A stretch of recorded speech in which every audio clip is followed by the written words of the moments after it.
I think the same 11 will play that played in Delhi. They like to have that depth in the batting. I think Shardul has been in reasonably good form with the ball. He's done a really good job as a third seamer. And I think Hardik has actually complemented that. So I don't see any changes happening from the last game.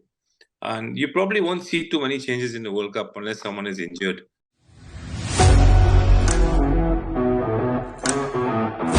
Welcome to Straight Bat with Gulf News, our video chat on the World Cup. I'm Shyam Krishna, and joining me are Satish, our Gulf News sports editor, and senior associate editor Ashfaq Ahmed.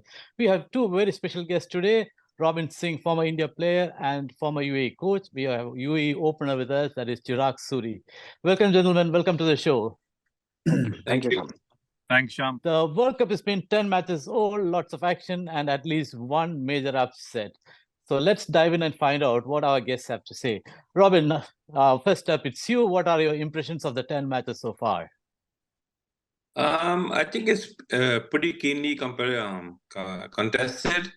You can't really predict who's going to win the games. Most of the teams are evenly matched. And I think, with the playing conditions today, it's important that you consistently have good batting throughout the tournament.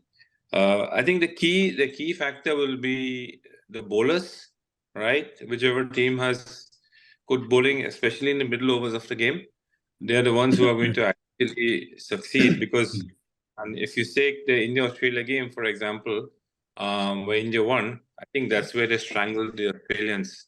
So right now the Australians are struggling. They seem to be lost a little bit.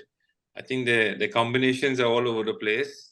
And, the moment you start making drastic changes, especially this early in the tournament, it's definitely a red flag as far as I'm concerned. So I think they will find it difficult to go through to the last stages of the tournament. Chirag, what do you think of the game so far? Has it gone according to the script, or you see anything other than the major upset in the first match? Look, I think it's been pretty much what we expected. High scoring games, good batting wickets in general. We've had a couple of teams struggle batting first, but we've seen that wickets got better.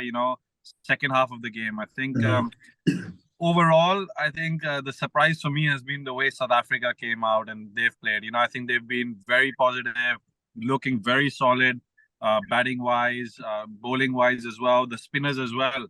I think a lot of the teams who've got good fast bowling have fell short in their spin department, but South Africa is a very balanced team, and everybody writes them off in World Cups. We know what tag we've given them over the years, but I don't know after this first few games, I think you might see South Africa looking good throughout the tournament. I think New Zealand's look good as well, solid as well, and let's see how things go. So far, I think so good. India's had two clinical games. The batting has showed up. We've talked about the top three guys getting runs, and I think we've seen that in all games so far. All the openers, number 3, number 4, have got runs, and this is what you see when the top order does well. I think you see those 300 being surpassed, and then after that it's just about taking early wickets, and then the pressure just keeps building. So yeah, I think it's been good so far, and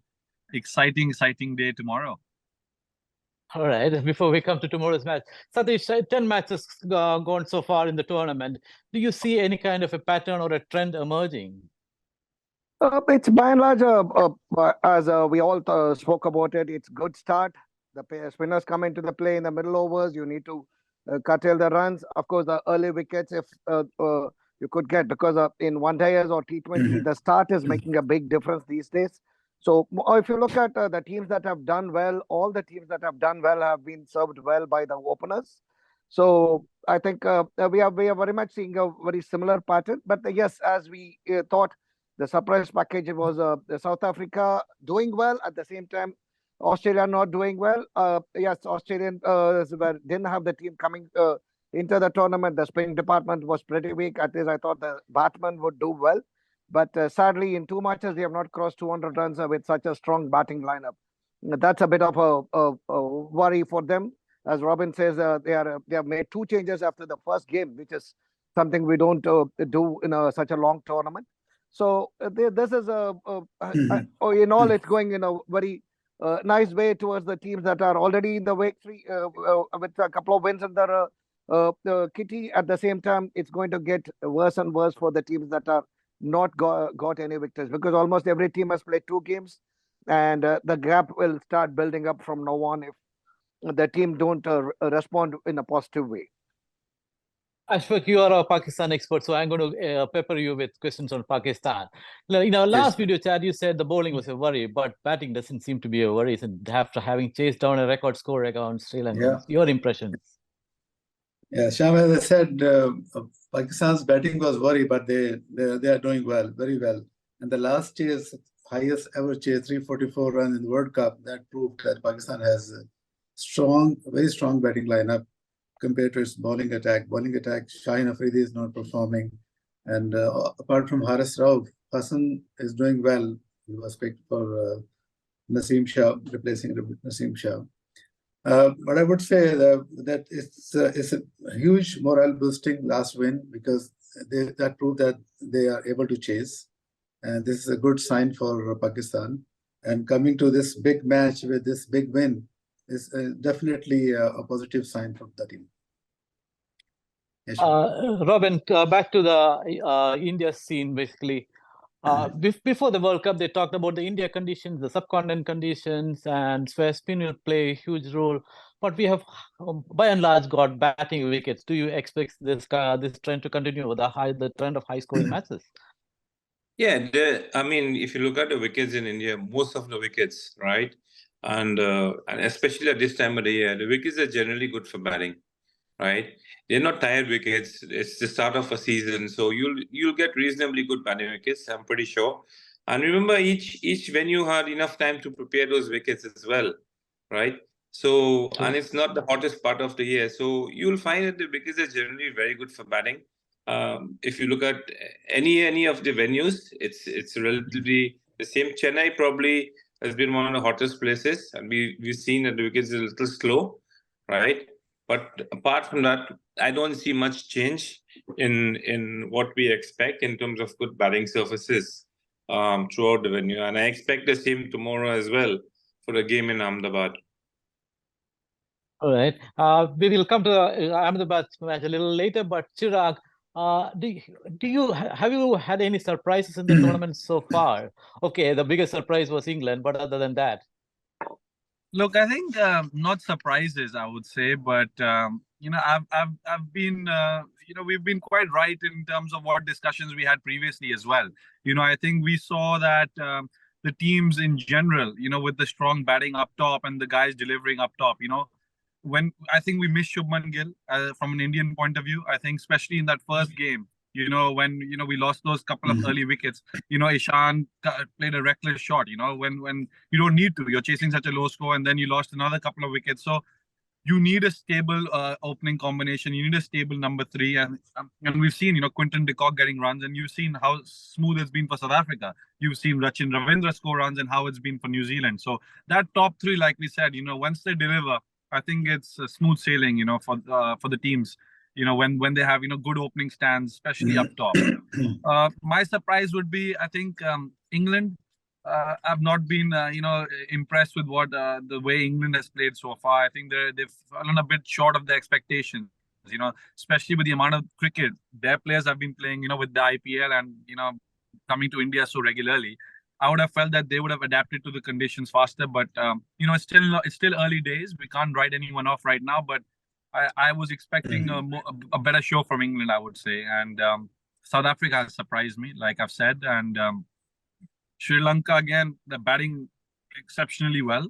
I think better than what I expected, even Pakistan. But, you know, Sri Lanka just doesn't have the bowling depth. You know, if you can't defend 345 and, you know, the batsmen did what they can, and, you know, if you can't do that, then, you know, it's going to be tough. You know, it's going to be tough for you. You know, you can't put it on the batsman every single time.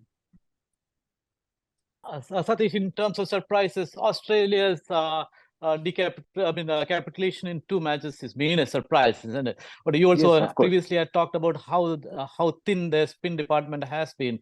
But you could never write off Australia, isn't it? But do you think they'll bounce back?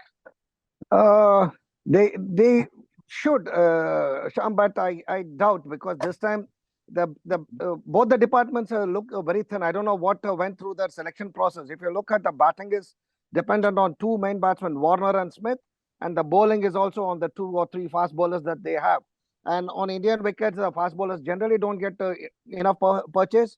But at least they were bowling a lot of cutters in the previous matches, which I didn't see them doing it in the last couple of games. So altogether, they have not done well, but you can't write them off for sure. But coming 2 losses against 2 top contenders, that is India and South Africa, who are also going to compete with you, then that makes it that much more difficult for you to come back, because at the end of it, then you will be dependent on somebody else beating these 2 players teams. Then you have to come in. So a lot of permutation combinations work then come into play then. So in that sense, I think Australia are very, very sticky wicket right now, which even if they do very well in the next 8 matches or other 7 matches, it's going to be difficult for them to come through. Ashfaq, again, back to you with the Pakistan question, and this time about the bowling.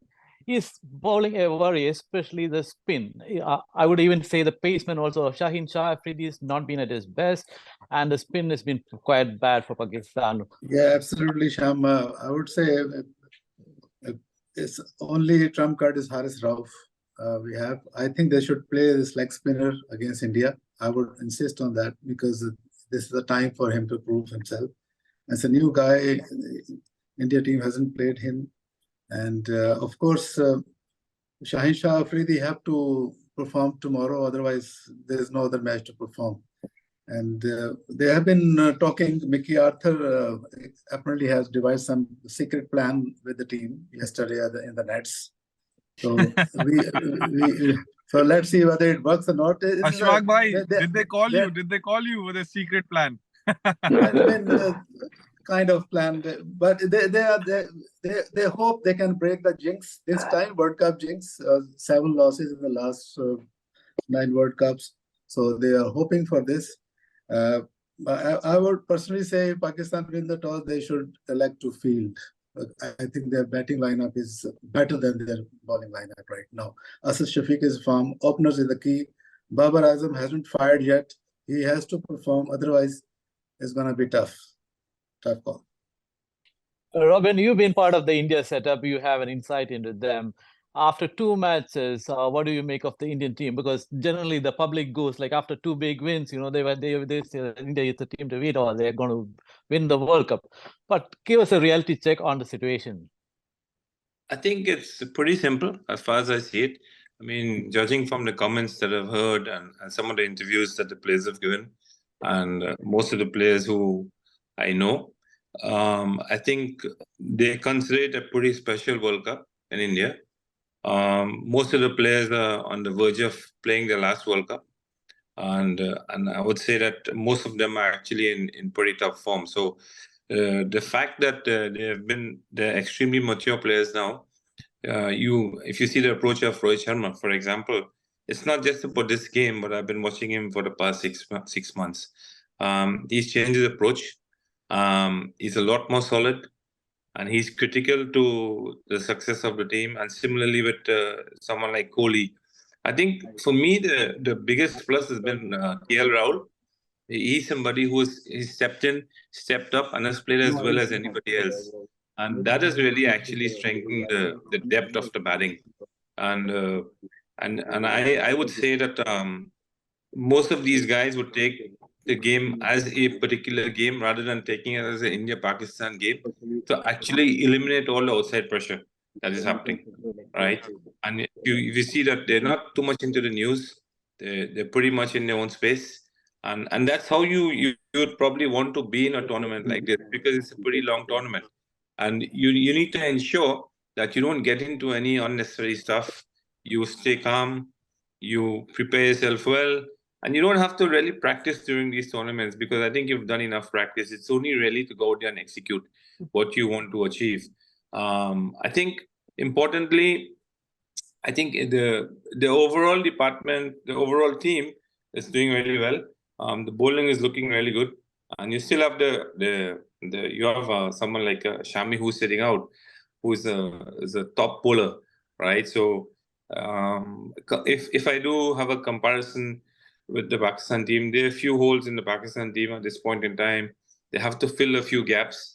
I can't see too many in the Indian team, right? So at this point in time, I think another really big plus is that Hardik has actually bowled reasonably well in the tournament so far and getting into his own. So I mean, they have literally covered most of the bases. I think the fielding has been pretty good as well, which is one area that was always a bit of a concern. So in general, I think they're in a really good space. It'll be tough. It'll be tough for oppositions to take them down that easily, because they become pretty resilient the way they play the cricket now, and they're not afraid. I think that's more important. They will go out there and play really good cricket. Chirag, Robin made a point about Shami. I mean, it pains us to see Shami, a player of Shami's quality, sitting outside, isn't it? But at the same time, Mohammad Siraj hasn't had 2 good games. Do you think it's time for Shami to elbow his way into the team? Look, I think we've got a good combination going, with Shami and Bumrah. They complement each other at the top quite well. So right now, I don't think we need to, play around with the, side too much. I think go with the same side. Siraj has done so well. We saw him in that Australian series as well, and what a threat he was with the new ball, old ball, especially even in the depth. Right now, we haven't really been tested by anyone, especially in the depth as well. So let's see how it goes. Give it a couple of more games. I think definitely I agree with Robin, the way the middle order, we always spoke about how our batting in the middle has not been, at the best, especially after those early wickets fell, the way KL Rahul batted, the way Virat batted, I think it just goes to show that, what depth we have in our batting. And, it's all looking good for Team India right now. We are very, very excited to, see the game tomorrow. And I think we're in a good space. I think the openers are doing well. Guys have got runs. Bowlers are taking wickets. Jadeja is spinning it square. And I think we're in good stead before the game. Satish, let me put the same thing to you. How do you expect tomorrow's game to pan out? We have seen Pakistan play 2 matches, India play 2 matches. So we have fairly good idea of how it's going to pan out. So, and of course, being arch rivals and the amount of pressure there, will it make a difference? Cham, looking at the 2 past matches, India is in very, very good form. Everything is set. Everything is going well. Whereas Pakistan still haven't peaked in terms of their bowling. And of course, our last game, they managed to get some runs behind their belt. So that will give them the confidence. Of course, the bowling attack is different to what Sri Lanka's attack is different to Indian attack. But on the whole, whatever be the case, tomorrow's game is different, because when you enter a game, it's a new day, new beginning. And that kind of a scenario, you cannot really write off Pakistan. So I'm sure it will be as tough as possible. At the same time, you can't look at these 2 past matches and say, okay, yes, you can think that there could be an edge and that confidence can rub off on those matches, but still you cannot take any match lightly, and especially the one against Pakistan. So they will come back very hard tomorrow, because as like every other match, so it's not about just India game. So it's going to be hopefully it should be a cracker of a game, and I expect it to be a very close contest than what we think. Ashfaq, an India-Pakistan game is not like any other game. The form book goes out of the window. The form doesn't matter. None of these things matter, but players have enormous pressure heaped on them. So that pressure is the main factor in an India-Pakistan match. How do you think tomorrow's match will pan out? So far, all the games have been warm-up games, and tomorrow the World Cup is starting. Let's be honest. Tomorrow is the opening ceremony. Even ICC is doing all the events tomorrow. Nothing was done for the first game. It's all happening tomorrow. Yeah. All the performances, everything is happening tomorrow. This is the actual opening ceremony of the World Cup. Let me tell you that. Absolutely. I mean, we can't disagree with you. That is the biggest match of the tournament. Absolutely right. Tomorrow is the blockbuster of the game. And Sham, I see India definitely on cards, is, as Robin said, is a way better team, and Pakistan have a lot of loopholes. But Pakistan team is very unpredictable. You never know. There's a dark horse like Abdullah Shafiq in the last match. He scored century out of nowhere. So they have to be. We have to see if they can get India out under 300, then probably we'll have a match. Above 300 is going to be very, very tough game if Pakistan is batting second. And if Pakistan is batting first, they have to go 320, 330 to make a match, because for 300 runs, India can score easily, having seen the Pakistani bowling lineup. But tomorrow's match, I would say they should drop Imam and bring in Fakhar. Fakhar has a good record against India, and probably he will do better because he had already been made to sit outside against Sri Lanka. He must have a good thinking over his performance. So I would say Babar, Fakhar, Abdullah Shafiq, and Rizwan. So if the top order works, then probably will give good tough time to India. Otherwise, if the top order didn't perform, then probably it's going to be a very, very tough call for Pakistan. But again, we believe in, our nation believe in a lot of prayers behind that match that everybody does. But we believe on more miracles than performance. Let's see if the miracle happens and if they can break the jinx tomorrow. But definitely it's going to be the biggest game. As Chirag said, the tournament is starting tomorrow. We can't disagree with you on that. With one more question, I will wrap up. Last question over to you, Robin. Do you see any changes in the Indian team? Will Shami make way for, will come in for Siraj, or will Shardul be replaced by Ashwin? Because we are playing in Ahmedabad, where England lost to New Zealand. No, I don't really see any change. I think the same 11 will play that played in Delhi. They like to have that depth in the batting. I think Shardul has been in reasonably good form with the ball. He's done a really good job as a third seamer. And I think Hardik has actually complemented that. So I don't see any changes happening from the last game. And you probably won't see too many changes in the World Cup unless someone is injured.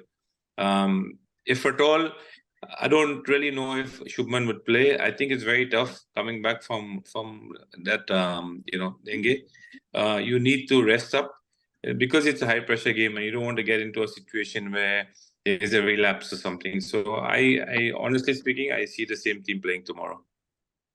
All right. Thank you very much, gentlemen. Thank you, viewers, for joining us. For the latest updates and breaking news, please head over to gulfnews.com and all our social media channels. Thank you and goodbye.